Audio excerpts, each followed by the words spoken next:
L'atome. Donc, on connaît que la matière qui nous entoure est composée de plusieurs particules.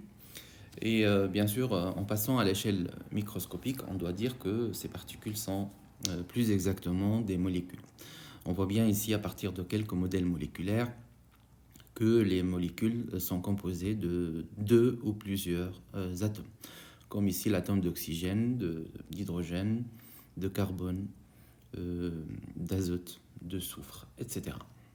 Donc l'ordre de taille d'une molécule est d'environ 10 à la puissance moins 9 mètres.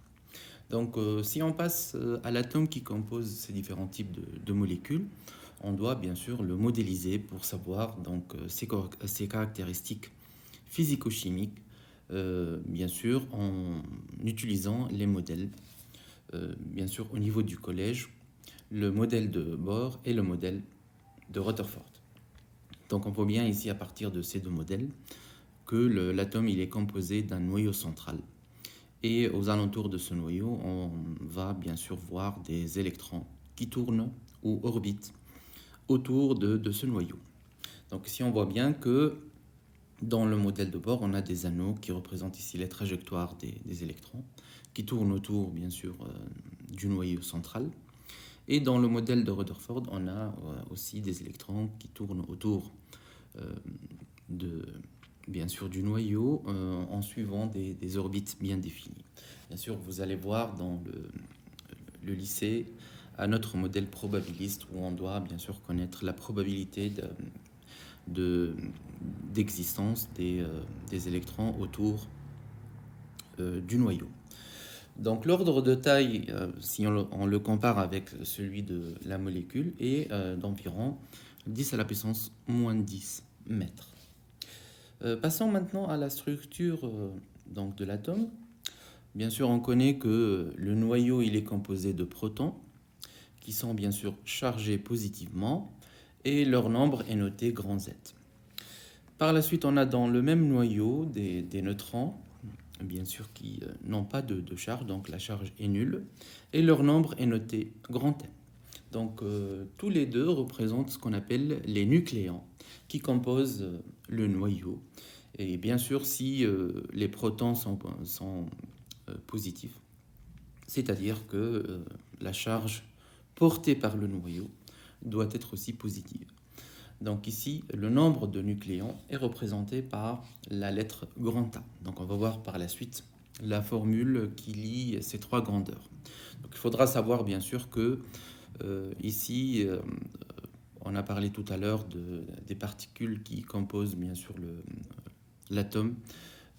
On ne doit pas oublier qu'il y a bien sûr des électrons qui tournent ou orbitent autour de ce noyau. Donc les électrons portent des charges négatives et bien sûr leur nombre est égal aussi à Z qui représente le même nombre de protons puisque on doit connaître aussi que l'atome n'a pas de charge, donc il est neutre.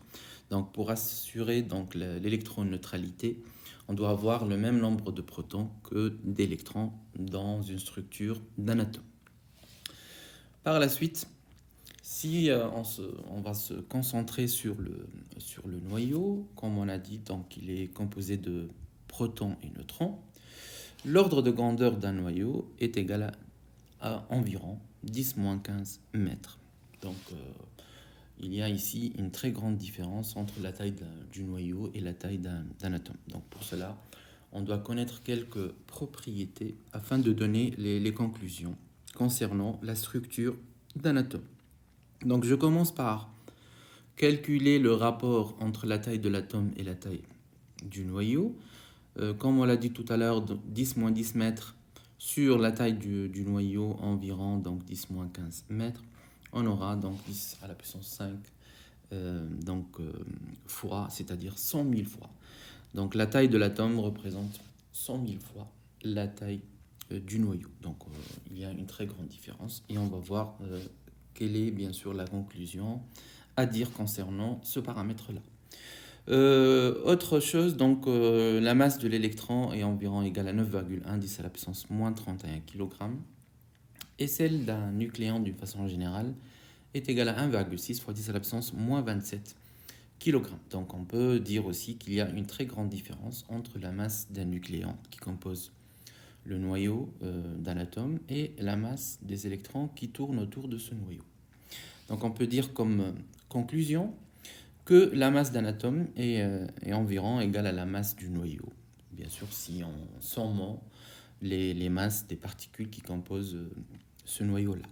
Donc on peut dire que la masse de l'atome est concentrée dans son noyau.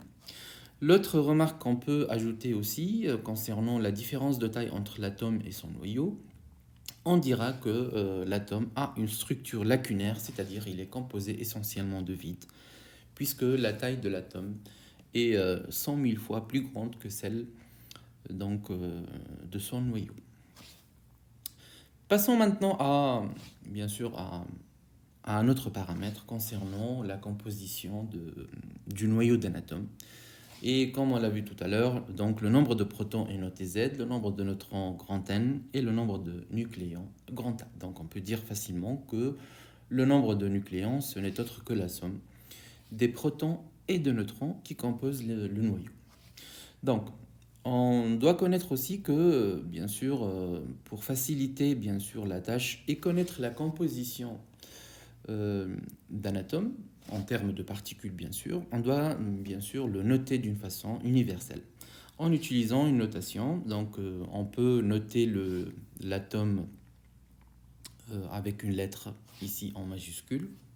En général c'est grand X, on doit le remplacer bien sûr par un symbole de l'élément chimique qui existe bien sûr dans les tableaux des éléments périodiques. Et par la suite, en haut à gauche, on doit mettre le nombre de nucléons qui représente aussi le nombre de masses d'un atome. Donc en bas à gauche, on doit mettre le nombre de protons qui est aussi égal au nombre d'électrons de l'atome, qui est appelé aussi numéro atomique, et on le trouve bien sûr dans toutes les cases qui représentent les éléments chimiques d'un tableau périodique des éléments. Donc, ça sert à quoi cette notation? Ça sert à connaître la composition d'un atome, comme ici l'aluminium. Il a 27 nucléons et 13 protons. Donc, si on fait la différence, 27 moins 13, on trouvera 14, qui représentera le nombre de neutrons. Qu'est-ce qu'on peut ajouter aussi? Que puisque le nombre Z est égal à 13, qui représente le nombre de protons, et que l'atome, d'une façon générale, il n'a pas de charge, il est neutre, donc on aura le même nombre d'électrons, c'est-à-dire on a ici 13 électrons qui tournent autour du noyau d'aluminium. Donc de la même façon, on peut connaître la composition du fer, de l'atome d'or, d'argent, de carbone, d'hydrogène qui comporte bien sûr un noyau composé d'un seul proton et d'un seul électron qui tourne autour de ce noyau. Et on termine par l'exemple d'oxygène. Donc ici on a 16 nucléons, dont bien sûr 8 protons. Et si je fais la différence 16 moins 8, on aura 8 neutrons. Et de la même façon, puisque l'atome d'oxygène est neutre, donc on aura 8 électrons qui vont tourner autour du noyau d'oxygène. Voilà.